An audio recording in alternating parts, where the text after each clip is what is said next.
بسم اللہ الرحمن الرحیم۔ السلام علیکم ورحمۃ اللہ وبرکاتہ۔ دوستو، بعض دفعہ روزہ بہت زیادہ لگتا ہے۔ اس کی کیا وجہ ہے کہ انسان کچھ کام کاج بھی نہیں کرتا، کھاتا پیتا بھی صحیح ہے، لیکن اس کے باوجود بعض دفعہ پریشانی ہوتی ہے اور ایسا محسوس ہوتا ہے کہ بہت زیادہ بھوک لگی ہوئی ہے، بہت زیادہ پیاس لگی ہوئی ہے، بعض دفعہ روزے کی حالت میں بہت بری حالت ہو جاتی ہے۔ تو اس کی کیا وجہ ہے؟ دیکھیں، آپ صلی اللہ علیہ وسلم کا ایک فرمان اور ایک حدیث مبارکہ آپ حضرات کے سامنے ذکر کروں گا، جس سے آپ کو اندازہ ہو جائے گا کہ کس وجہ سے ہمیں یہ روزہ لگتا ہے۔ اگر وہ کام آپ کرنا چھوڑ دیں گے تو انشاءاللہ کبھی بھی آپ کو روزہ نہیں لگے گا۔ لیکن اس سے پہلے دو چیزیں آپ حضرات کے سامنے ذکر کرتا ہوں۔ ایک یہ ہے کہ اللہ رب العزت نے جتنے بھی احکامات مسلمانوں پر فرض کیے ہیں وہ ایسے ہیں کہ انسان ان کی طاقت اور استطاعت رکھتا ہے۔ کوئی بھی اللہ کا حکم ایسا نہیں ہے کہ انسان کے اندر اس کی طاقت نہ ہو۔ مثال کے طور پر نماز ہے تو اللہ تعالیٰ نے انسان کے اندر یہ طاقت اور صلاحیت اور یہ چیز رکھی ہے کہ انسان بآسانی نماز با جماعت اکیلے ہر طرح سے نماز پڑھ سکتا ہے۔ انسان کے اوپر حج فرض کیا تو یہ شرط لگا دی کہ صاحب نصاب اور صاحب استطاعت ہے وہی حج کرے، اور اسی طرح روزہ فرض کیا تو انسان کے اندر یہ قوت، طاقت اور قدرت رکھی ہے کہ وہ روزہ بآسانی رکھ سکتا ہے۔ ایک بات تو یہ ہو گئی۔ تو خلاصہ یہ ہوا کہ جو بھی حکم اللہ کی طرف سے ہمارے اوپر فرض کیا گیا ہے انسان کے اندر اس کی طاقت ہے۔ قرآن کے اندر اللہ تعالیٰ خود فرماتے ہیں لا یکلف اللہ نفسا الا وسعها، کہ ہم انسان کو نہیں تکلیف دیتے مگر اس کی طاقت اور استطاعت کے مطابق۔ دوسری بات، روزہ کیا ہے؟ ہم نے سمجھا ہوا ہے کہ صرف صبح صادق سے لے کر غروب آفتاب تک کھانے پینے سے رک جانے کے نام روزہ ہے۔ اگرچہ اسی کا نام ہی روزہ ہے، لیکن اس کے ساتھ ساتھ کچھ شرائط، چند قیودات، چند چیزیں اور بھی ہیں۔ اگر ہم پوری شریعت مطہرہ کا مطالعہ کریں، قرآن و حدیث کا پورا مطالعہ کریں اس موضوع کے اوپر، روزے کے اوپر، تو ہم کسی اور نتیجے پر پہنچیں گے۔ اور ہمارا یہ کہنا کہ صبح صادق سے لے کر غروب آفتاب تک کھانے پینے سے رکنے کا نام یہ روزہ ہے، یہ والی ہماری بات غلط ہو جائے گی۔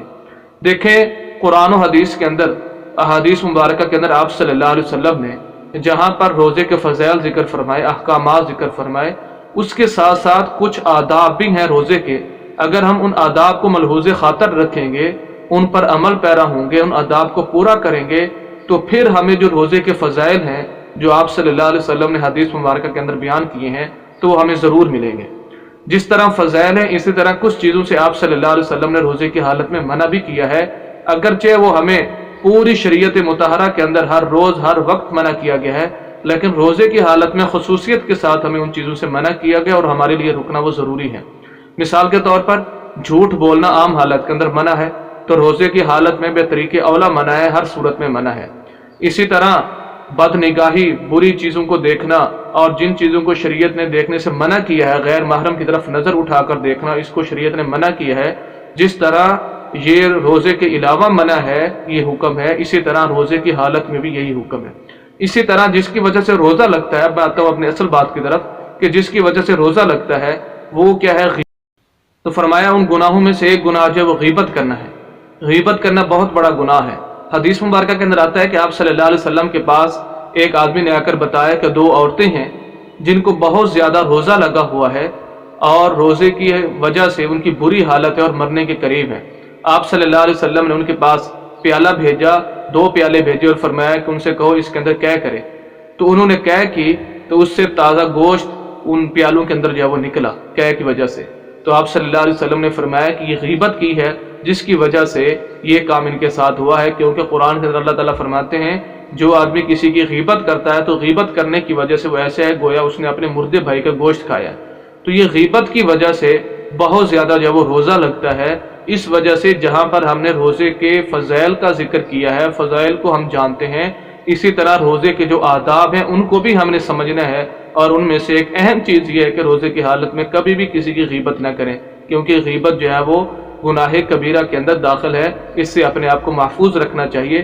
اسی طرح جتنے بھی گناہ ہیں، جب ہم گناہوں سے اپنے آپ کو بچا لیں گے تو انشاءاللہ کبھی بھی روزہ ہمیں تکلیف نہیں دے گا، کبھی بھی ہم یہ نہیں کہیں گے کہ ہمیں روزہ بہت زیادہ لگا ہوا ہے، میں روزے کی وجہ سے بہت زیادہ تکلیف کے اندر ہوں، تنگ ہوں، آج مجھے بھوک بہت زیادہ محسوس ہو رہی ہے، آج مجھے بھوک بہت زیادہ محسوس ہو رہی ہے، کبھی بھی ہم انشاءاللہ یہ نہیں کہیں گے۔ تو اس وجہ سے روزے کے فضائل کے ساتھ ساتھ روزے کے جو آداب ہیں ان کو بھی ہم نے ملحوظ خاطر رکھتے ہوئے اس عمل کو پورا کرنا ہے۔ تو اگر آپ یہ کام کرنا شروع کر دیں گے تو کبھی بھی انشاءاللہ آپ کو روزہ نہیں لگے گا۔ امید کرتا ہوں کہ آج کی ویڈیو آپ کو پسند آئی ہوگی۔ مزید اسلامی ویڈیوز کے لیے ہماری یوٹیوب چینل حافظ شفیع کو ضرور سبسکرائب کیجئے، گھنٹی کے بٹن کو ضرور دبائیں تاکہ مزید اسلامی ویڈیوز اور مسائل آپ حضرات تک بآسانی پہنچ سکیں۔ والسلام۔